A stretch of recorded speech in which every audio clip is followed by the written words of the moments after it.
तो दोस्तों, हिंदी की बिंदी चैनल में आप सभी का स्वागत है। तो आज के इस वीडियो में हम बात करेंगे एमपी टेट की जो आज परीक्षा हुई थी 26 मार्च को, उसके पहले शिफ्ट में कौन कौन से प्रश्न जो है पूछे गए थे।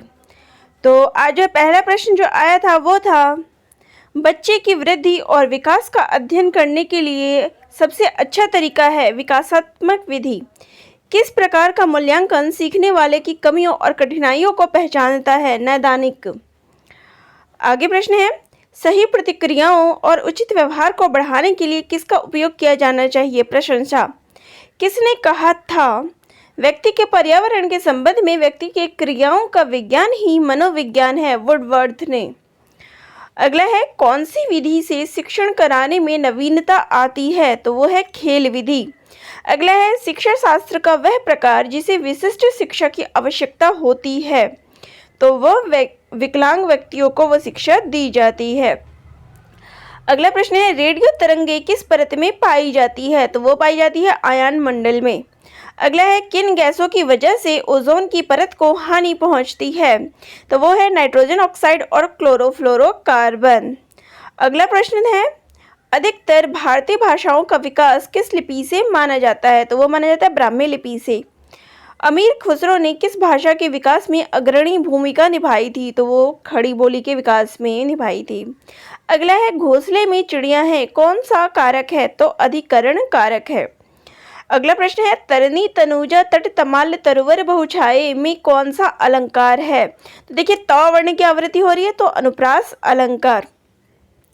अगला है, त्रिपुरा राज्य की राजभाषा क्या है? तो बांग्ला।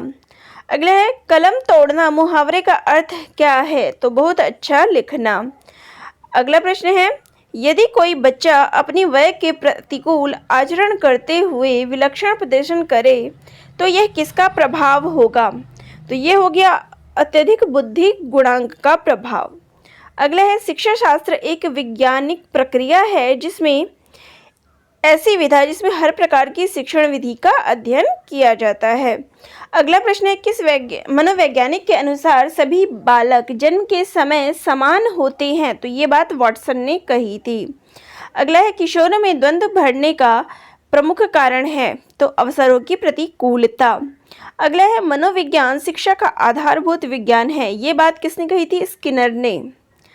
अगला है, पुनर्जन्म में कौन सी संधि है? तो इसमें विसर्ग संधि है।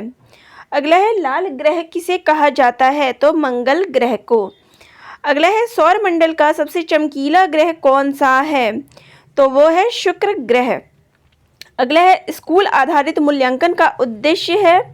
तो इसका उद्देश्य है सभी छात्रों को निदान के माध्यम से अधिक जानने में ये मदद करता है। अगला है, पीयर प्रेशर का सबसे ज़्यादा असर होता है बाद में किशोरावस्था के समय। अगला है, बजरंग शब्द है, तो ये एक तद्भव शब्द है। अगला प्रश्न है, राष्ट्रीय वन नीति के अनुसार भूभाग पर वन होना अनिवार्य है, तो कितने प्रतिशत होना चाहिए? 33%। अगला है, वह अवस्था जब बच्चा तार्किक रूप से वस्तुओं व घटनाओं के विषय में चिंतन प्रारंभ करता है, तो उसको कहते हैं मूर्त संक्रियात्मक अवस्था। अगला है, एशिया का सबसे बड़ा पशु मेला आयोजित किया जाता है, तो यह आयोजित किया जाता है सोनपुर में। अगला है, सकल्प में उपसर्ग बताइए, तो इसमें सम उपसर्ग है। अगला है, द का उच्चारण स्थान कहाँ है? तो द का उच्चारण स्थान दंत है। अगला है, बेखबर में कौन सा समास है? तो इसमें अव्ययी भाव समास है। अगला है, शिक्षण प्रक्रिया में चरों की संख्या कितनी मानी गई है? तो 3। अगला प्रश्न है, शैशवावस्था एक खतरनाक काल है, यह बात किसने कही थी? हार्लॉक ने। अगला प्रश्न है, संविधान के किस संशोधन से शिक्षा एक मौलिक अधिकार बन गई है? तो वो बन गई है 86वें संशोधन से। अगला है, मानव की व्यवहारवादी समस्याओं को किसके माध्यम से हल किया जाता है? तो वो हल किया जाता है शिक्षा के माध्यम से। अगला है, प्राचीन काल में शिक्षा का स्वरूप कैसा था? तो ये था विषय प्रधान और अध्यापक प्रधान। अगला है, वर्धा शिक्षा योजना का मुख्य विषय क्या था? तो वो था प्राथमिक शिक्षा। अगला है, निम्नलिखित में से कौन सा जल पारिस्थितिक तंत्र का हिस्सा है? तो वो है डेल्टा।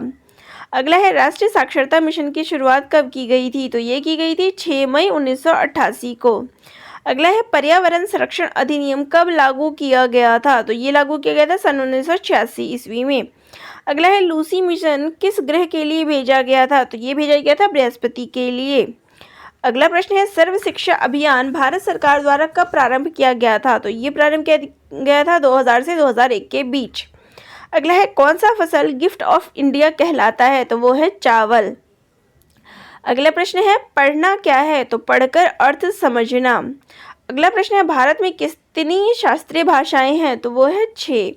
अगला प्रश्न है सौर संचालित चीजों में प्रयोग होता है? तो वो होता है सिलिकॉन का।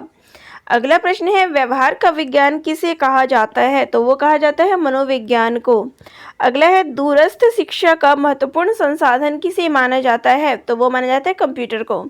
अगला प्रश्न है भारत के पहले सोलर मिशन का नाम क्या है? तो वो है आदित्य L1। अगला है नवोदय विद्यालय में किस कक्षा तक पढ़ाया जाता है? तो 12वीं कक्षा तक। सामान्य का विलोम शब्द क्या है? विशिष्ट। अगला है वर्धा शिक्षा का मुख्य विषय क्या था? तो प्राथमिक शिक्षा। अगला प्रश्न है हिंदी किस भाषा परिवार की है? तो वो है भारोपीय। तो दोस्तों ये थे आज के प्रश्न जो एमपी टेट में पूछे गए थे।